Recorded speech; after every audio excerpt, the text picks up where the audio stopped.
Hi hello வணக்கம் and welcome to cricket Challengers Tamil channel. இந்த வீடியோவில் நம்ம எதை பற்றி பார்க்க போகிறோம் அப்படின்னா, நம்மளுடைய ஆர்சிபியோட படுதோல்வி.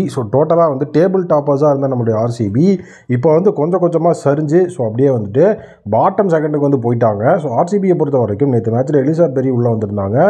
என்டி கிளார்க் வெளியே போயிருந்தாங்க. இதுதான் ஒரே ஒரு சேஞ்ச் அவங்க எம்ஐக்கு அகேன்ஸ்டான மேட்ச்சில் பண்ணது. நம்மளுடைய ஆர்சிபிக்கு ஃபஸ்ட்டு பேட்டிங் தான் கிடச்சிருந்தது. ஸ்மிருதி மந்தனாவும் டிவைனும் ஓப்பனிங்கில் இறங்கியிருந்தாங்க. ரெண்டு பேருமே கண்டிப்பாக நல்ல ஒரு இன்னிங்ஸ் ஆடுவாங்கன்னு எதிர்பார்த்த நிலையில் ரெண்டு பேருமே தலா ஒரு பவுண்டரியோட 9 ரன்ஸுக்கு வெளியேறிட்டாங்க. இது ஒரு மிகப்பெரிய டேர்னிங் பாயிண்ட்டாக இருந்தது. கண்டிப்பாக மேக்னா ஒரு நல்ல ஃபார்மில் இருக்காங்க. அவங்க கிட்ட இருந்து ஒரு நல்ல ரன் வரும் அப்படின்னு நம்ம எதிர்பார்த்தோம்.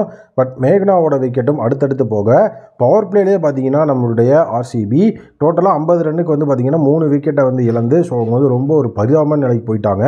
மேட்ச் நடந்துட்டு இருக்கு சின்னசாமி ஸ்டேடியமில். கண்டிப்பாக 150 அப்படிங்கிறதாவது வந்தே ஆகணும். 150 லோ ஸ்கோர் தான் அப்படின்னு நம்ம நினச்சிட்டு இருந்தோம். அதே தான் அங்கேயும் நடந்தது. டோட்டலாக எலிசா பெரி மட்டும்தான் ஓரளவுக்கு ஸ்டாண்ட் கொடுத்து ஆடினாங்க. வாரிகரம் ஓரளவுக்கு கடைசியில் சப்போர்ட் பண்ணதுனால ஆர்சிபியால் 131 ரன்ஸை ஸ்கோர் பண்ண முடிஞ்சுது. வெறும் 131 அப்படிங்கிறத சின்னசாமியில் டிஃபெண்ட் பண்ணுறது ரொம்ப கஷ்டம் நமக்கே தெரியும். பவுலர்ஸ் கிட்ட இருந்து ஒரு வேறு லெவல் ஸ்பெக்டாகுலரான ஒரு ஷோ இருந்தால் மட்டும்தான் கண்டிப்பாக இந்த மேட்சை வின் பண்ண முடியும் அப்படிங்கிற ஒரு மிகப்பெரிய ப்ரெஷரோட தான் செகண்ட் இன்னிங்ஸில் ஆர்சிபி களமிறங்கினாங்க. அதே மாதிரி எம்ஐ உமன்ஸ் அந்த ஒரு ப்ரெஷர் அப்படிங்கிறத எச்சா போட்டாங்கன்னு தான் சொல்லணும். 132 அப்படிங்கிற டார்கெட் வேறு லெவலில் சீக்கிரமாக அடித்து முடிச்சிடணும் அப்படிங்கிறது தான் அவங்களோட மைண்டில் இருந்தது.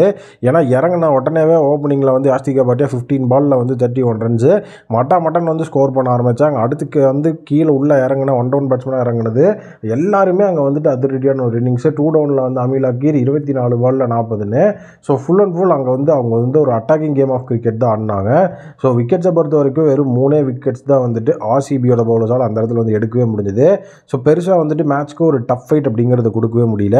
132 ரன்ஸை அசால்ட்டாக 15 ஓவரில் அடிச்சுட்டு எம்ஐ உமன்ஸ் அந்த இடத்துல ஆர்சிபியை டிஃபீட் பண்ணி டேபிள் டாப்பர்ஸாக மாறிட்டாங்க. அது மட்டும் இல்லாமல் இது வரைக்கும் உமன்ஸ் ஐபிஎல் ஹிஸ்ட்ரியில் மும்பையை ஜெயிக்காத டீம் அப்படின்னா அது ஆர்சிபி அப்படிங்கிற ஒரு பேட் ரெக்கார்டும் ஃபாலோ இருக்குது. மேட்ச் முடிஞ்சதுக்கப்புறம் ஸ்மிருதி மந்தனா பேசும்போது கண்டிப்பாக எங்களுடைய நேச்சுரல் கேமை தான் நாங்கள் விளாண்டோம். இந்த மேட்ச்சில் எங்களுடைய ஃபீல்டிங் ரொம்ப எஃபிஷியண்ட்டாக இருந்தது.